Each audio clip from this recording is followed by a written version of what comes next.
My name is Evelyn Hart, and for the last 11 months, I have lived with a grief that settles into your bones so deeply you forget what it felt like to breathe normally. My husband, Michael, died unexpectedly on a rainy October night. They called it an accident. They told me it was quick. They said he did not suffer. And I wanted to believe them. I needed to believe them. But grief does strange things to the mind.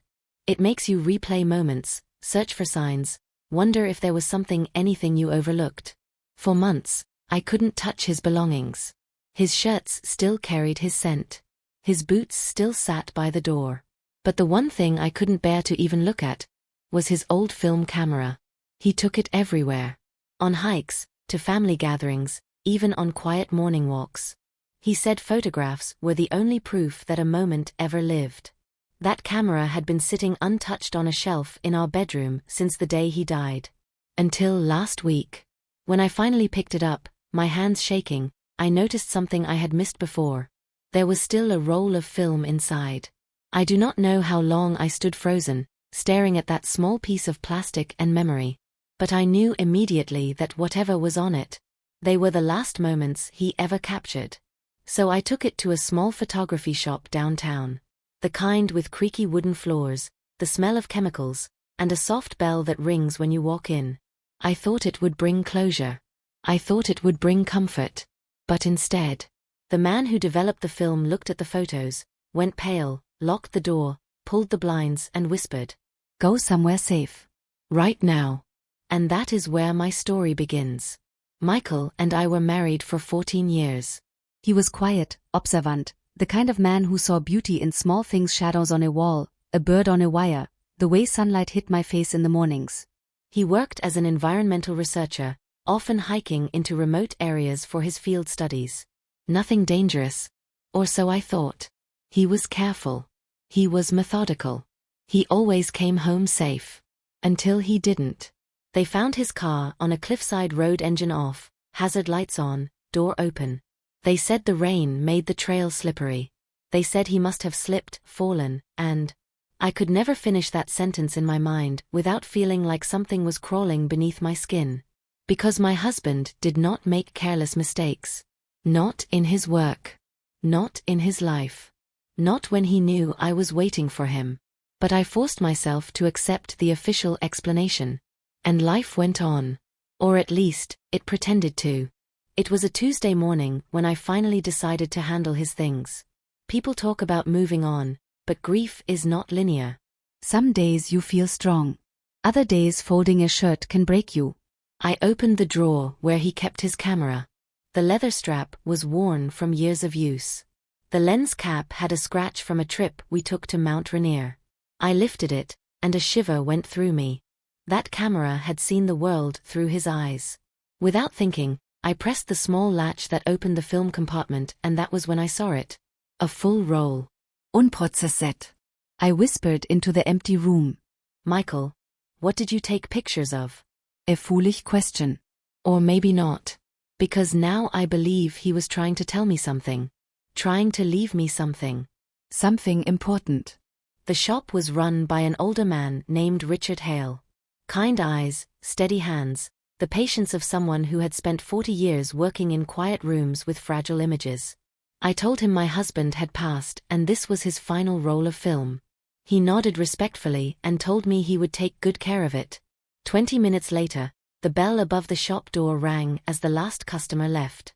I waited alone by the counter while Richard went into the development room. At first, I heard nothing. Then suddenly, a sharp intake of breath. A clatter. Something falling. A muffled curse. Richard? Are you okay? No answer. A minute later, he emerged, his face drained of color, his hands trembling so violently he had to grip the counter to steady himself. Mrs. Hart. He whispered. Yes? He glanced at the door. At the windows. Then he locked the door and pulled the blinds. My stomach twisted. What's wrong? I asked. He swallowed hard, then leaned in and said, I need you to go somewhere safe. Do you understand? Right now. My pulse began to thrum in my ears. Why? What did you see on the film? He hesitated as if debating whether he should tell me. Then he whispered the words that would change everything. Someone was following your husband. And they were very close. Richard's warning echoed in my ears like a siren trapped inside my skull. Go somewhere safe. The words didn't make sense, not at first. I stood frozen in the middle of the small shop, staring at him as if he had spoken in another language. Safe from what? I finally asked, my voice barely a whisper. He hesitated again too long. Then he said quietly, Mrs. Hart. Whoever was following your husband, they weren't hiding. They wanted to be seen. And they were close. Close enough to touch him. A chill slid down my spine. Show me, I demanded. Please. I need to see the photos. He looked torn, rubbing his trembling fingers against the counter.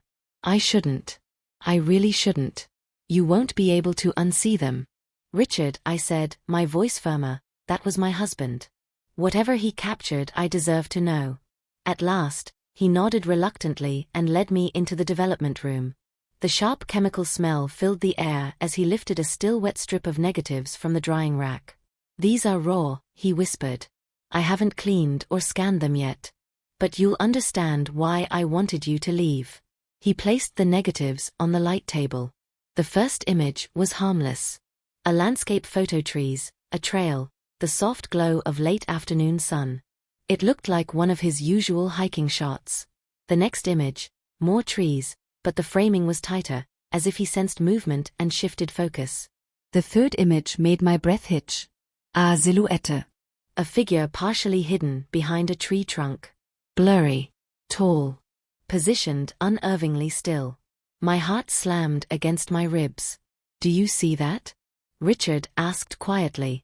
Yes, I whispered. It could be another hiker. He shook his head. Look at the angle. Your husband wasn't posing this. He lifted the camera quickly. The motion blur tells me he took this while moving, possibly backing away. I stared at the shadowy figure. Something about it felt wrong. Too close. Too deliberate. The fourth image, the same figure again.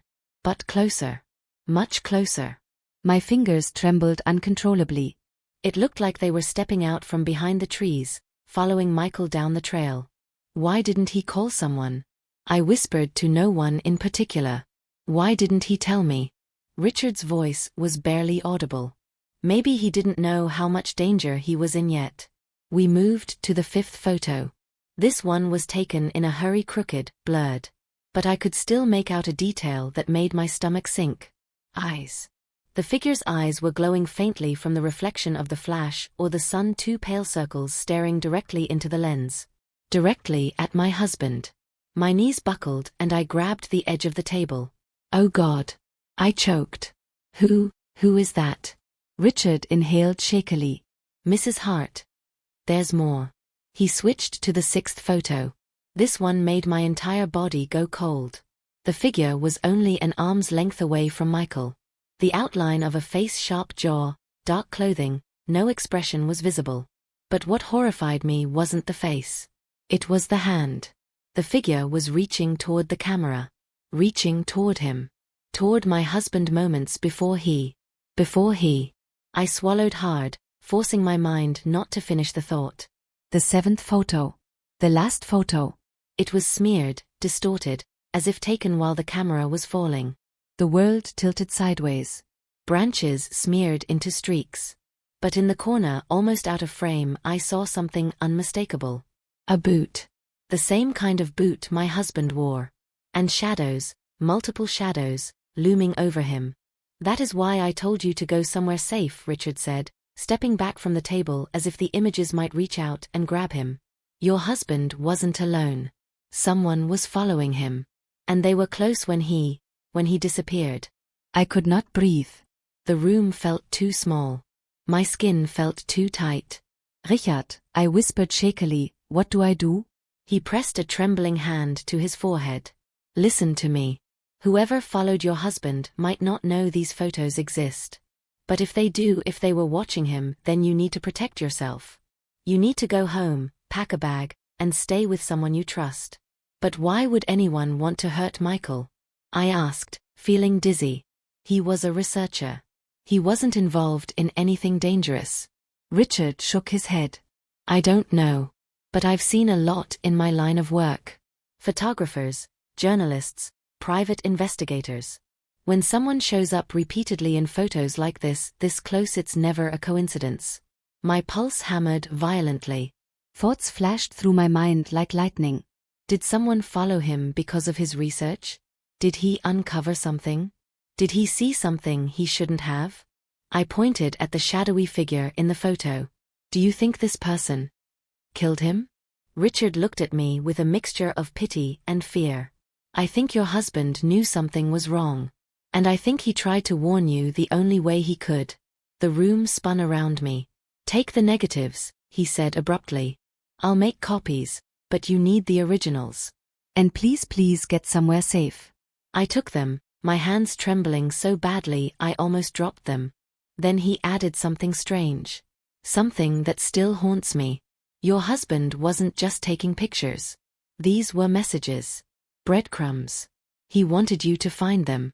I clutched the envelope of photos to my chest, feeling sick. And then he leaned closer and whispered, Mrs. Hart. Someone may still be watching you. The bell above the door chimed as I fled the shop, stepping out into cold, unforgiving daylight, carrying with me the last truth my husband ever left behind.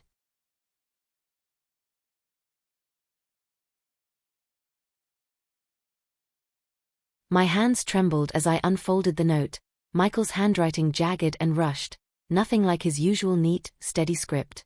If you're seeing this, run. Trust no one. The words blurred as fear and grief collided inside me.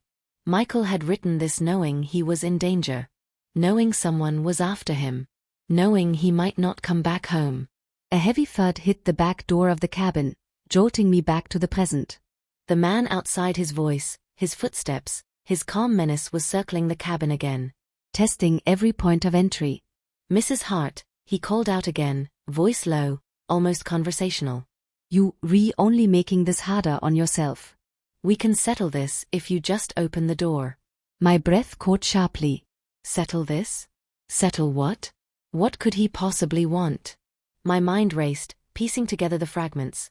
Michael's research, the photos, the shadowy figure, the followings, the warning from Richard, the car tailing me.